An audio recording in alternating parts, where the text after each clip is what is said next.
अब बात करते हैं जरा चुनाव जो है अब क्या दिशा ले चुका है, क्या ये चुनाव जो है पूरी तरीके से पोलराइज हो गया, ध्रुवीकरण हो चुका है इस चुनाव में। ये सब इसको कहने के अच्छे अच्छे शब्द हैं, सरल भाषा में इसको कहते हैं हिंदू मुसलमान का चुनाव बन गया है क्या। बयान तो दोनों तरफ से ही ऐसे आए, कांग्रेस की मैनिफेस्टो में सब कुछ वैसा ही लिखा है और बाकी कसर नरेंद्र मोदी और उनके जो बाकी और से पैसे ला रहे हैं सब ने अपने बयानों से कर दी पूरी।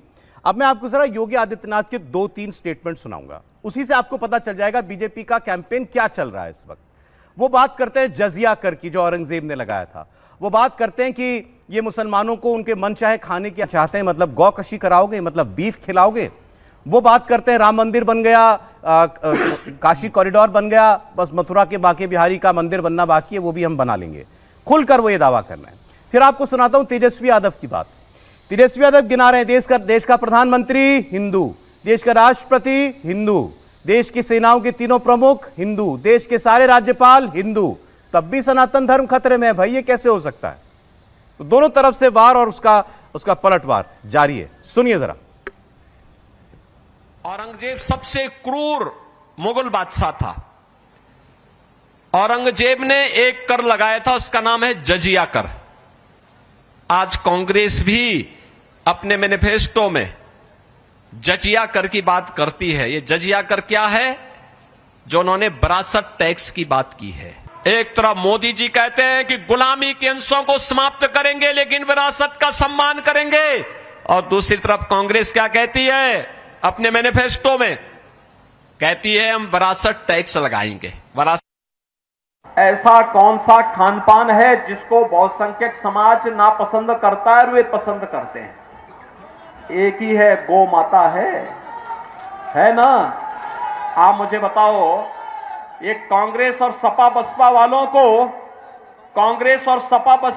को क्या गौ माता को काटने की छूट देंगे क्या आप? भारतीय जनता पार्टी ने धारा 370 कश्मीर से हटाई। भारतीय जनता पार्टी ने काशी विश्वनाथ धाम भी दिया। भारतीय जनता पार्टी ने अयोध्या को त्रेता युग के भगवान राम के कालखंड का अयोध्या फिर से बना करके आपकी आस्था को सम्मान दिया है। और कृष्ण कन्हैया के मथुरा वृंदावन के लिए भी एक बड़ी कार्य योजना के साथ हम आगे बढ़ चुके हैं। हम लोग तो बता दें कि हम लोग क्या कर रहे हैं। मोदी जी 8-10 बार आगे बिहार सुन लो कि क्या कहले हो, क्या बोला, क्या देंगे? कुछ नहीं। हिंदू मुस्लिम खतरा है रे सनातनी के। प्रधानमंत्री हमारे सनातन धर्म के, राष्ट्रपति सनातन धर्म के, तीनों सेना के अध्यक्ष सनातन धर्म के, सब मुख्यमंत्री सनातन धर्म के, हर प्रदेश के हर गवर्नर सनातन धर्म के, फिर भी कह रहे सनातनी खतरे में। कैसे रे भाई? अरे सब ठग लोग हैं। ये लोग समाज को बांट करके राज करना चाहता है, इसलिए उनके झांसे में नहीं आ रहा है। कौन ठग रहा है, कौन झांसे में लेना चाहता है जनता को, और सनातन खतरे में है क्या वाकई में? बताइए हर्षवर्धन जी। नहीं, अब सनातन खतरे में तो नहीं है। सनातन इस वक्त पुष्पित पल्लवित हो रहा है, प्रतिष्ठित हो रहा है। लेकिन एक अच्छी बात यह लगी कि आरिफ मोहम्मद खान को भी तेजस्वी यादव सनातनी मानते हैं। हालांकि खुद तेजस्वी, मतलब उनके कहने की जरूरत नहीं, आरिफ मोहम्मद खान साहब तो विद्वान व्यक्ति हैं, बहुत कुछ बताते हैं। लेकिन क्या उस मंच से तेजस्वी यादव के मुंह से यह आवाज नहीं निकलनी चाहिए थी कि मैं सनातनी हूं? साहस हुआ क्या? यही खतरा है। असली खतरा इस देश में उन्हीं लोगों से है जो हिंदू होते, सनातनी होते भी ये कहते हुए बचते, कहते कि वो सनातनी। अगर तेजस्वी यादव को यह बताना पड़ रहा है कि देश का प्रधानमंत्री सनातनी है, देश की राष्ट्रपति सनातनी है, देश के गवर्नर सनातनी है, वो ये नहीं कर पा रहे हैं कि तेजस्वी यादव भी सनातनी है, लालू यादव भी सनातनी है। तो इसमें क्या शक है? पूजा पाठी सनातनी है। ना, यही खतरा है। क्योंकि इनमें से किसी की भी जुबान नहीं खुली थी जब ए राजा ने, जब उदयनिधि स्टालिन ने यह बात कही थी कि सनातन को हम डेंगू, मलेरिया, एड्स की तरह मानते हैं और उसका समूल नाश करना जरूरी है। उसके बाद मल्लिकार्जुन खड़गे के बेटे जो कांग्रेस के राष्ट्रीय अध्यक्ष उनके बेटे जो कर्नाटक सरकार में मंत्री हैं, प्रियांक खड़गे भी उसी भाषा को उसी भाव में आगे बढ़ाते हैं।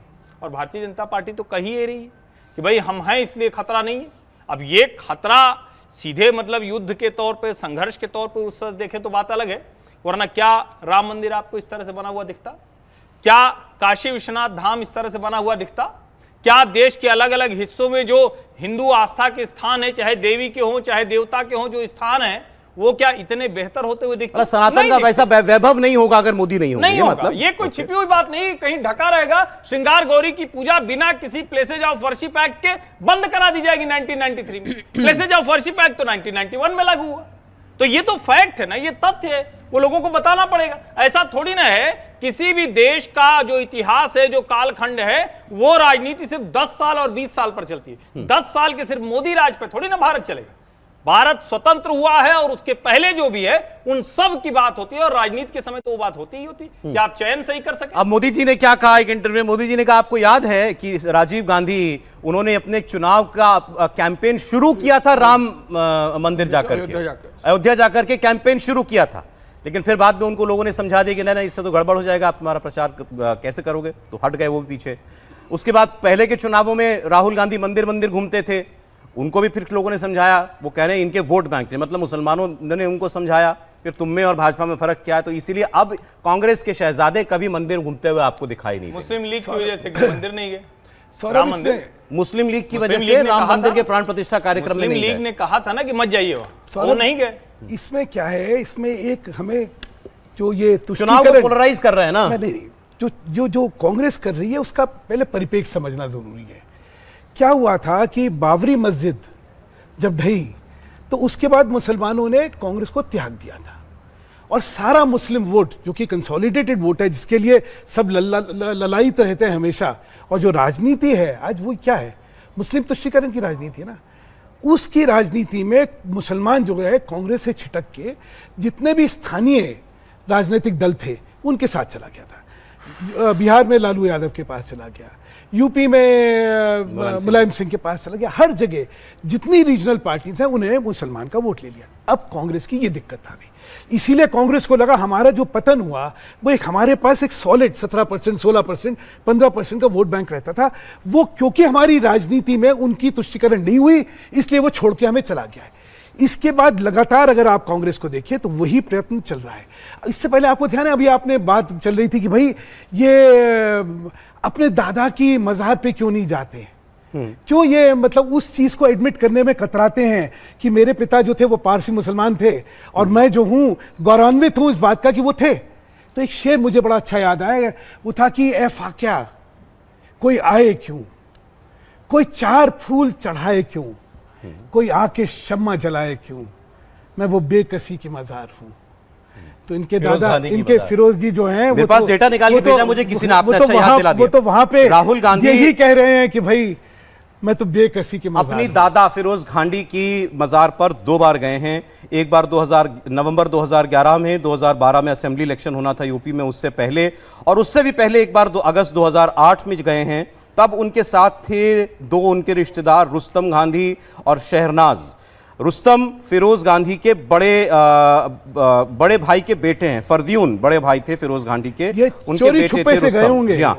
और प्रियंका गांधी एक बार गई हैं 2009 में, और सोनिया गांधी उनके ससुर लगे फिरोज गांधी, वो एक बार गई हैं 2001 में। मतलब अगर सभी लोगों को आप मिला लें तो कुल मिलाकर के 4 बार, तीनों लोगों ने 4 बार जाकर। तो इसीलिए ये जो दर्शाता है, ये वो तुष्टीकरण की राजनीति को दर्शाता है कि भाई कि हमारे पब्लिक में अगर मैं पब्लिक में मेरे पारसी मुसलमान रूट्स अगर स्टैब्लिश हो गए, नहीं पारसी हो सकता था, पारसी मुसलमान कैसे? देखिए वो उसमें जो उस फेथ में उसकी बैकग्राउंड जो रही है उसमें largely these were the converts from Islam.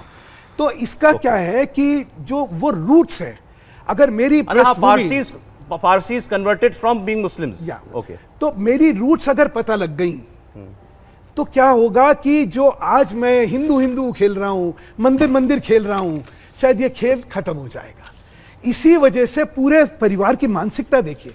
नहीं तो मैंने कहा ना, वो कह रहे हैं मैं बेकसी की मज़ार हूं, ये तो मतलब मुझे दर्द होता है ये सोच के कि अपनी अपनी विरासत को आप इस तरह से ठुकरा सकते हैं राजनीति लेकिन सर के ये लिए। कॉन्ट्राडिक्टरी है। अगर कैसे? मुस्लिम वोट ही चाहिए हाँ। तो जाए मजार पे, फिर तो नहीं, और वो मुस्लिम जाएगा वोट खड़ा तो, होगा लेकिन पीछे। क्या हुआ, सिर्फ मुसलमान मिला ना, फिर तो ये जो मैं मंदिर मंदिर खेल रहा हूं ये खेल खत्म हो जाएगा।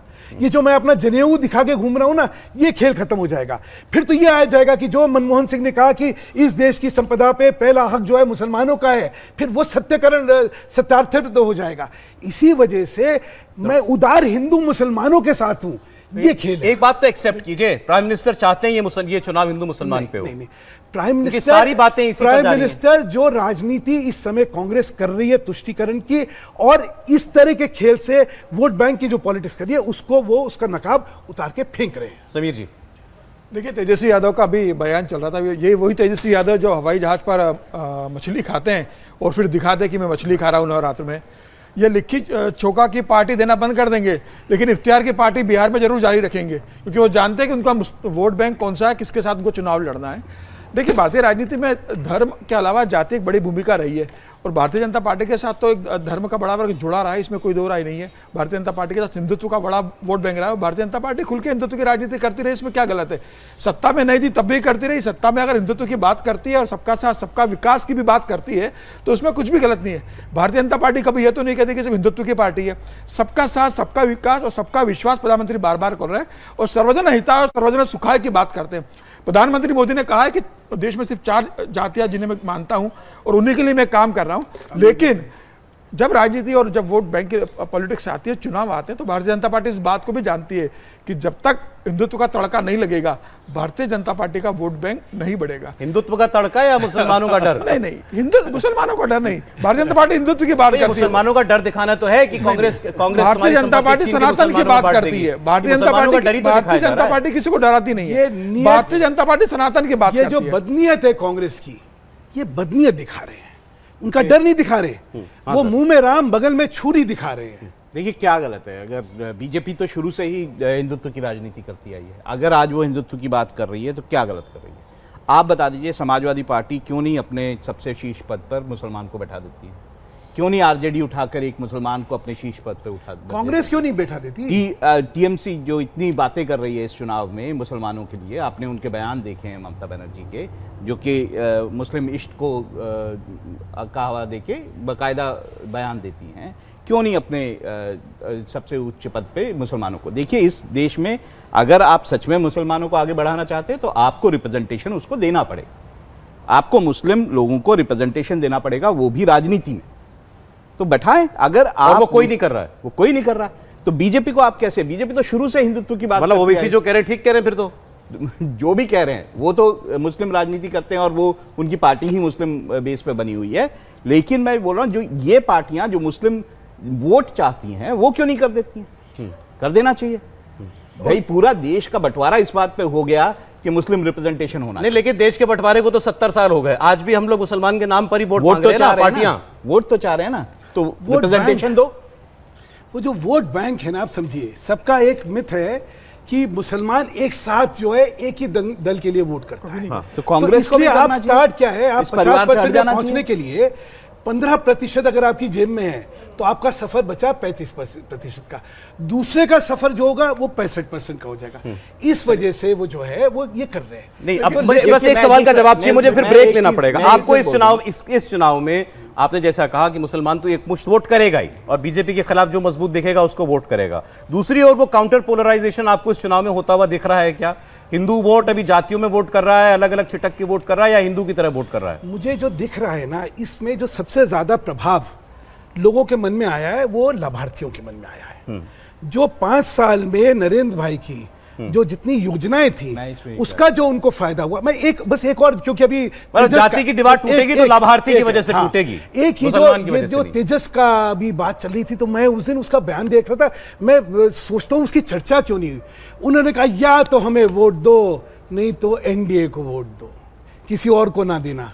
तो मुझे लगा वाह भाई वाह, अगर तेजस्वी भाजपा के लिए और एनडीए के लिए वोट मांग रहा है तो इससे बड़ा तो जीत का कुछ हो ही नहीं सकता। देखिए, बीजेपी की सरकार में किस मुस्लिम को आगे बढ़ने से रोका गया? आपके सारे बड़े एक्टर्स मुस्लिम हैं, आपके बहुत सारे इंडस्ट्रियलिस्ट मुस्लिम हैं, रोका गया कि आप बढ़ जाइए, अपना काम करिए? तो सिर्फ अगर आप वोटों की बात करेंगे तो फिर मैं वही बात करूंगा। 30 सेकंड्स बस। एक लाइन सिर्फ, मुसलमान भाजपा विरोध में वोट करता है, भाजपा हिंदू ध्रुवीकरण करने की कोशिश कर रही है। Yes. वो चाहती है कि हिंदुओं का अधिक से अधिक या पूरा मत हमें मिले, इसमें संदेह नहीं होना चाहिए। जो प्रधानमंत्री नरेंद्र मोदी कह रहे हैं वो भी वही दिखा रहे हैं कि कांग्रेस मुस्लिम अपीजमेंट करती है, इसलिए हिंदुओं को हमें वोट करना चाहिए। जो आज योगी आदित्यनाथ कह रहे हैं प्योर पोलराइजेशन है, और मैं फिर से कह हो रहा है हूं, पोलराइजेशन ये की नहीं? प्योर बिल्कुल हो रहा है। पोलराइजेशन फायदा हो रहा है कि नहीं? बिल्कुल बिल्कुल, क्यों नहीं होगा? अगर Polarization साफ तो दिख वही रहा है है चुनाव। कि मुसलमान एक तरफ वोट कर रहा है